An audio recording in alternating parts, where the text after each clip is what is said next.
जय श्री जगन्नाथ सुमिता बेहेरा स्टोरी और poetry channel को आपण मानक स्वागत। कहानी शुणा आज आम श्रीजुक्त विभूति पट्टनायकर माँ और मातृत्व। आसतु शुणा कहानी माँ और मातृत्व। नीर और निरुपमा समबयसी, देहर रंग भितर साम्य भी अनेक। पथर पथिक को निज आड़ को किसी समय अंततः अवश्य अनेबाकू प्रलुब्ध करिवार शारीरिक सौंदर्य दुई जन ठारे बेस परिस्फुट। गोटे खंजारे दुईटी जाक परिवार केतोटी दस्ता टीण को मझिरे बाड़ दे केवल परिवार विभक्ति को साब्यस्त कर। नीर गोटे किराणी जीवनर सहयात्रिणी, निरुपमा जड़े पुलिस अफिसरंकर व्यस्तबहुल जीवनर एक स्थायी अवलंबन। नीर और निरुपमा ए दुहींक भितर प्रथम परिचय बड़ आकस्मिक भाव। से एक छायाशीतल पांडुर गोधूली हेब बोधुए। हाँ ठीक, निरुपमा बगीचारे थिबा क्रोटेन गछर पत्र गहली आउ नीरर बारी अगणा तले थिबा हेना गछर पत्र फांकरे सेतेबेले संध्यार अंधार निबिड़ होई आसिबाकू अनेक डेरी थिला। निज स्वामी निरंजनक सह बैडमिंटन खेलु खेलु दुआरर कर्कटा जाई पड़िला नीरंक अगणारे।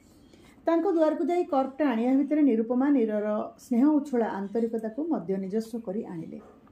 से प्रथम परिचयर दुई तरुणी हृदयर आंतरिकता बड़ गभीर होई उठिला।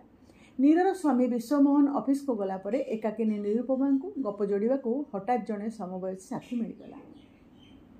पुलिस अफिसर आ किराणी जीवनर असामंजस्य को यथासंभव संकीर्ण करी नीर और निरुपमा बंधुता रीतिमत एक चूड़ांत अवस्था पहुंचला। दिने कथबार्ता बेले निरुपमा देखिला नीरर कृषकटी अवयव असंभव भाव स्फीत हो जाइछि। कारण पचारि नीर ठारू से जो उत्तर पाइला से मन तार कहीं केजाणी अहेतुकी भाव विचलित हो उठिला।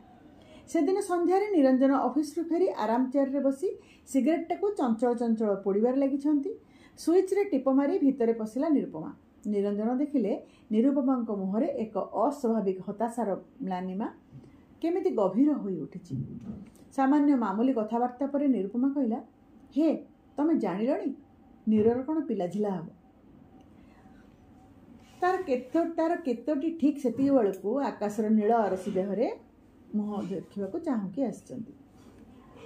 बगीचा देहरु भी क्यों अनामिका फूलर सुरभि प्रवाहमान समीरण संचरी जाइछि। निरंजन ता भितर देखिले निरुपमा आखि दुईटी केमिति बाष्पकुलित हो उठी। पुलिस जीवनर रुक्षता भितर नारी आखिर लुहर किछि माने बुझंती नाही निरंजन, किंतु आज केमिति तांको मनरे परास पशिला। से पचारिले, नीर तुमर अंतरंग बांधवी, तार पिलाचिला हेबो, एथिरे कांदिबार कोन अछि? आत्मप्रकाश करिवार कोनोसी जुक्ति पई जो लुहता आखिर जमाट बांधी जाइतिला, निरंजनक कथा परे हठात से आखि दुईटी श्रावणर वर्षण राति भली आद्र होई उठिला। बाष्पाकुल कंठरे निरुपमा कहिला, नीरर पिला हेबो आउ आमर। निरंजन छाती हठात दप किना हो गला। निरुपमा मुहर से आज कौन शुणिले? टेबुल उपरे मुह माड़ी निरुपमा कांदुची। ताको कौन बुझेइबे किछि भाभी पारले नहीं निरंजन। विवाहित जीवनर 7टी वर्ष एथिमध्य तांकर पुरुषत्व अस्वीकार करी अतीतर सीमाहीन विस्तृति भितर विलीन हो जाइछि। निरुपमा आज भी निरपत्या। सृष्टि यदि विवाहर लक्ष्य हुए तांको विवाह कौन तो व्यर्थ होइछि। निरुपमा कांदुची। निरंजन मन होता से भी कांदी पकाते कि। राका रजनीर एक ज्योत्स्नाहित मुहूर्त नीरर गोटे पुत्र संतान भूमिष्ठ है। से दिन निरुपमार घरे एक महोत्सव। निज खाइबा पीवा भूली निरुपमा लगी पड़ी थाए नीरर परिचर्यारे। आकाशर पूर्णचंद्र ठारू नीरर पुओटी सत्य बड़ सुंदर। नीरर पुओ होइछि। निरुपमार खुशी लंघन करिछि सीमा। तार कारण आविष्कार करने एकुटिया पलंक पर शोई शोई से दिन राति सारा छटपट होती निरंजन। विश्वमोहन अबाक हेले 21 दिन जितेबाला गोटे दामी सुनाहार निरुपमा पिंधे देले तार नवजात शिशु सुरेंद्र गलारे। निरुपमार ए निरीह स्नेह बाधा दे ना निरंजन। से केवल चिंतित होती ए अनुचित स्नेहर परिणति चिंता करी। 21 दिन शिशु सुरेंद्र आस्ते आस्ते बड़ है। नीर और निरुपमा एक हो गले। निरुपमार समय कटिला सुरेंद्र सहित हसखଳରେ। निज खाइबा पीवा से पासरी देला। सुर नाकर सिंघाणी टिके देखले ता रक्त सुखी जाए। सुर को ता बो बोली किए पचारे से हसी हसी डेई पड़े निरुपमा कोलको। निरुपमार हृदय से पदक कथार विह्वलित हो उठे। सुरेंद्र को 4 वर्ष होइछि। एई 4 वर्षरु प्राय से अधिकरु बेसी दिन से निरुपमार घरे। नीर घर ता पक्षर एक कुणिया घर। राति 4 घंटा केवल 4-5 ଘଣ୍ଟା କେବଳ ସେ ରହେ ନୀର ପାଖରେ। ସକାଳୁ ଟିକେ ସୁର ଉଠିବା ଡେରି ହୋଇଗଲେ ନିରୁପମା ଚହଳ ପକାଏ। ସୁର ଓ ନିରୁପମା ଓ ସୁର ଦୁହେଁ ଦୁହିଁଙ୍କ ଠାରୁ ଅଭିନ୍ନ ଅଚ୍ଛେଦ୍ୟ। ସେଦିନ ନିରଞ୍ଜନକୁ ଖାଇବାକୁ ଦେଉଛି ନିରୁପମା। ହଠାତ୍ ତା ଶୋଇବା ଘରେ କ'ଣ ଶବ୍ଦ ହେଲା। ଉଠିଯାଇ ଦେଖିଲା ସୁର ଟେବୁଲ ଉପରେ ଉଠି ଛୋଟ ଆଲମିରା ଭିତରେ ଥିବା ଗ୍ଲାସ୍ ଜାର୍ଟିକୁ ପକାଇ ଭାଙ୍ଗି ଦେଇ ଅବାକ୍ ହୋଇ ଠିଆ ହୋଇଛି। ଜାର୍ରେ ଥିବା ଆଚାରଗୁଡ଼ିକ ଏଣେତେଣେ ବିକ୍ଷିପ୍ତ ହୋଇପଡ଼ିଛି। ନିରୁପମା ଜାର୍ ଭାଙ୍ଗି ଯାଇଥିବା କଥା ବୋଲି ସୁରର ସାହସ ଦେଖି କଥା ହଠାତ୍ ହୁସି ହେଇଗଲା। ଆଚାର ଦିଖଣ୍ଡ ସୁର ହାତକୁ ବଢ଼େଇ ଦେଇ ଡାକ ପକାଇଲା, ନୀର ନୀର, ଦେଖିବ ଆସ, ସୁର କେମିତି ସାହସୀ ହେଇଗଲାଣି। ବଡ଼ ହେଲେ ସେ ଗୋଟେ ପାଇଲଟ୍ ହେବ। ଘର ଚଟାଣ ଉପରେ ଭଙ୍ଗା କାଚର ସମାରୋହ। ବିକ୍ଷିପ୍ତ ଆଚାରକୁ ଦେଖି ନୀର ଆଖି ଖୁସି ହୋଇଗଲା। ସୁର ହାତରେ ଆଚାର ଦିଖଣ୍ଡ ଦେଖି ସେ ବୁଝିପାରିଲା ଏ ଦୁଷ୍ଟାମି କାହାର। ନିରୁପମା ମୁହଁରେ ସିନା କିଛି କହୁନାହାନ୍ତି।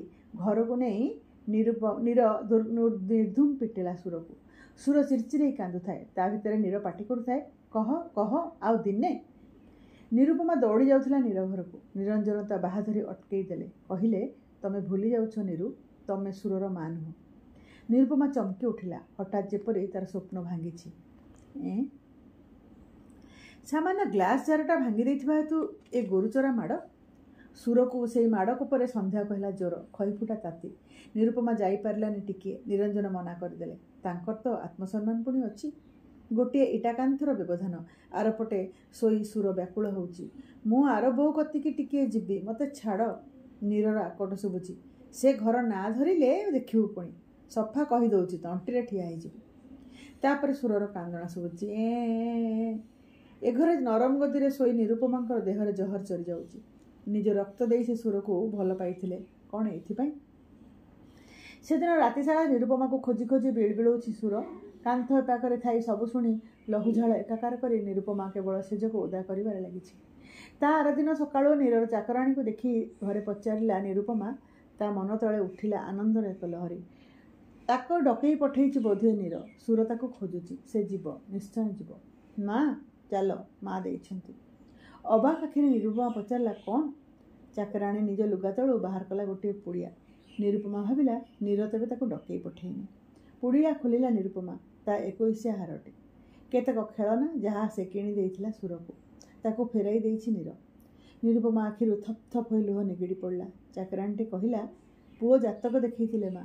ଜ୍ୟୋତିଷ କହିଲା ଗୋଟିଏ ବାଞ୍ଝ ସ୍ତ୍ରୀ ଲୋକର ଦୃଷ୍ଟି ପଡ଼ିଛି ପୁଅ ଉପରେ, ସେଇଥିପାଇଁ। ନିରୁପମା ହଠାତ୍ ଚିତ୍କାର କରି ଉଠିଲେ। ତା ଆରଦିନ ମୋଟେ ଆଉ କିଛି ପାଟିରେ ଦେଇନି ନିରୁପମା। ନିରଞ୍ଜନକୁ ଲୁଚାଇ ଲୁଚାଇ ଭାତ ତରକାରୀ ସେ ନଷ୍ଟ କରିଦେଇଛି।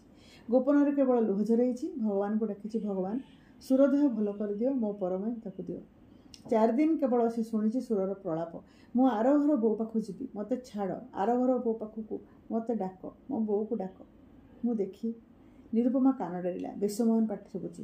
ସୁରକୁ କେତେ ସେ ଭଲ ପାଉଥିଲେ। ଜ୍ୟୋତିଷ କଥାରେ କି ବିଶ୍ୱାସ ଅଛି? ଡାକିବା କି ତାଙ୍କୁ ଟିକିଏ? ନୀର ପାଟି କରି କହିଲା, ତମେ ସେ କଥା କୁହନି। ମାଠୁ ଯେ ବେଶୀ ଭଲ ପାଏ ସେ ଡାହାଣୀ। ପୁଅକୁ ମୋର ସେ ଖାଇଲା। ନିରୁପମା ହଠାତ୍ ଆର୍ତ୍ତନାଦ କରି ଉଠିଲା ଘରେ। ନିଦ ମଳମଳ ଆଖିରେ ନିରଞ୍ଜନ ପଚାରିଲେ, କ'ଣ ହେଲା?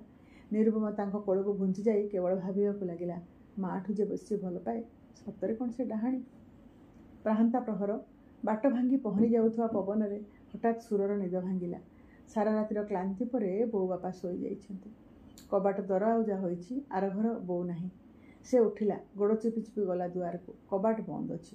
ଦୁଆର ଆରପଟେ ଆର ବୋଉ ଘର। ସେ ଆସ୍ତେ କିନି ଦସ୍ତା ବାଡ଼ରେ ହାତ ଠକ୍ ଠକ୍ କଲା। ଆର ଘରେ ବୋଉ ଶୁଣୁନି। ମନେ ମନେ ବିରକ୍ତ ହୋଇ ଚାପା ଗଳାରେ ଡାକିଲା, ଆର ଘର ବୋଉ, ଆର ଘର ବୋଉ। କ'ଣ ଗୋଟିଏ ଖଟ୍ କିନା ଶବ୍ଦ ହେଲା। ଚମକି ପଡ଼ିଲା ସୁର। ବୋଉ ଆଉ ଉଠି ପଡ଼ିଲା କି ନାହିଁ? ଶଙ୍ଖି ବିଲେଇଟା କାନ୍ଥରୁ ଡେରି ପଡ଼ୁଛି। ବୋଉ କି ବାପା କେହି ଉଠି ନାହାନ୍ତି। ଡେରି ହେଲେ ସେ ଉଠି ପାରନ୍ତି। ସେ ଦରାଣ୍ଡିଲା। ନିଶୁଣୀଟା ଡେରା ହୋଇଛି। ଦସ୍ତା ବାଡ଼କୁ ଆରପଟକୁ ଯିବା ପାଇଁ ତରତର ହୋଇ ସେ ଚଢ଼ିଗଲା ସେଇ ନିଶୁଣୀରେ। ହଠାତ୍ ନିଦ ଭାଙ୍ଗିଗଲା ନୀରର। ସେଜରେ ସୁର ନାହିଁ। ଗଲା କୁଆଡ଼େ? ପାଗଳୀଙ୍କ ଭଳି ସେ ଡାକ ପକେଇଲା, ସୁର, ସୁର। ନିଶୁଣୀର ଶେଷ ପାହାଚରେ ଉଠିଥିଲା ସୁର। ବୋଉର ଡାକ ଶୁଣି ଆର ଘର ବୋଉ ବୋଲି ଡାକି ଦେଇ ଡେଇଁ ପଡ଼ିଲା ସେ ପାଖକୁ, ସେ ଆରପଟକୁ। ତା ସଙ୍ଗେ ସଙ୍ଗେ ଏକ ବୁକୁଫଟା ଚିତ୍କାର, ବୋଉ ମରିଗଲି ଲୋ। ସୁରର ଚିତ୍କାର ଶୁଣି ନିରୁପମା ନିରଞ୍ଜନ ବି ଉଠି ପଡ଼ିଲେ। ଛାପି ଛାପିକିଆ ଜହ୍ନଆଲୁଅରେ ଦେଖିଲେ ସୁର ଦସ୍ତା ବାଡ଼ ତଳେ ପଡ଼ିଛି ଅଚେତ ହୋଇ। ମୁଣ୍ଡ ଫାଟି ଧାର ଧାର ଲହୁ ବହି ଯାଉଛି ତାଳୁରୁ। ଭେଁକିନା କାନ୍ଦି ଉଠି ନିରୁପମା ସୁରକୁ ତୋଳି ନେଲେ କୋଳରେ। କେରି କେରି ତା ଲୁହ ତାଙ୍କ ଦୁଇ ଗଣ୍ଡରେ ଗଙ୍ଗା ଯମୁନାର 2 ଧାର ସୃଷ୍ଟି କରି ଝରି ପଡ଼ିଲା। ବିଶ୍ୱମୋହନ ନୀର ଆସିଲେ ଡେରିରେ। ନିରୁ ନିରୁପମାର ପଣ ତଳେ ମୁହଁ ରଖି କାନ୍ଦି ଉଠିଲା କଇଁ କଇଁ। ପ୍ରାଥମିକ ଚିକିତ୍ସା ପରେ ସୁରର ଚେତନା ଫେରି ଆସିବା କ୍ଷଣି ନୀରକୁ ପାଖରେ ଦେଖି ଭୟରେ ଚିରଚିରି ଉଠି ସେ ନିରୁପମା କୋଳ ଭିତରେ ମୁହଁ ଜାକିଦେଲା। ନୀରର ମାତୃତ୍ୱକୁ ସେ ତାର ଚରମ ଅସ୍ୱୀକୃତି। ପାହାନ୍ତାର ପାତାଳ ଡେଣାରେ ଆଘାତ କରି ନୈଶ୍ୟ ବିହଙ୍ଗଟିଏ ଉଡ଼ିଗଲା ଇଥରରେ ଢେଉ କାଟି କାଟି। ଡାକ୍ତର ଡାକିବାକୁ ନିରଞ୍ଜନ ଗ୍ୟାରେଜରୁ କାର୍ କାଢ଼ୁଥିଲେ। ଉପରେ ଭରା ଜ୍ୟୋତ୍ସ୍ନାର ଆକାଶ, ତଳେ ଲହୁଲୁହର ଧୂଳିର ଝରଣୀ। ତାରି ଭିତରେ ଠିଆ ହୋଇ ବିଶ୍ୱମୋହନ ଭାବୁଥିଲେ, ମା'ଠାରୁ ଯେ ବେଶ୍ ଭଲ ପାଏ, ସତରେ କ'ଣ ସେ ଡାହାଣୀ? ଧନ୍ୟବାଦ।